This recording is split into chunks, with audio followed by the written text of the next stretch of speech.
Hello বন্ধুরা, আমার YouTube চ্যানেলে আপনাদের সবাইকে ওয়েলকাম জানাচ্ছি। আজ আমি দেখাবো কি করে আমি কলার থোড়টাকে ভাজা করি। এই যে গোল গোল করে আগে কেটে নিলাম, কেটে যে রেশাটা আছে এটাকে বের করে নেব। অনেকগুলো কাটার পর হাতে অনেকটা রেশা হয়ে যায়, সেটাকে আবার বের করে ফেলে দিতে হয়। তারপর এগুলোকে সাজিয়ে নেব, সাজিয়ে সুন্দর করে, যেমন আলু ভাজার জন্য আলুটাকে কাটা হয় তেমন আমি লম্বা লম্বা করে ছোট ছোট করে কেটে নেব।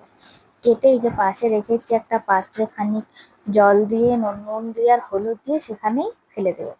দিয়ে এইটাকে সুন্দর করে ধুয়ে আবার খানিকটা নুন আর হলুদ মাখিয়ে আমি অনেকক্ষণের জন্য রেখে দেবো। মিনিমাম 15 মিনিট রাখলেও হবে। তারপর এই যে দেখুন রাখলাম, এইটা থেকে এখন অনেকটা জল বেরোবে, তার জন্য রেখে দেয়া।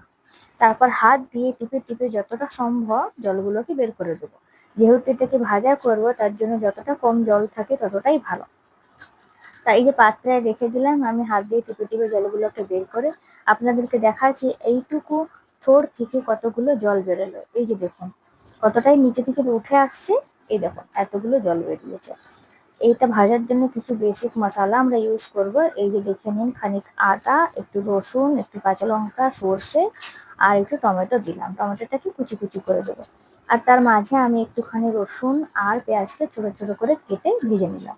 মশলাটা বানানো হয়ে যাওয়ার পর কলার থোড়টা দিয়ে দেবো। এই যে একটু নাড়াচাড়া করব অনেকক্ষণ ধরে, কম আঁচে এটাকে সুন্দর করে ভেজে নিতে হবে।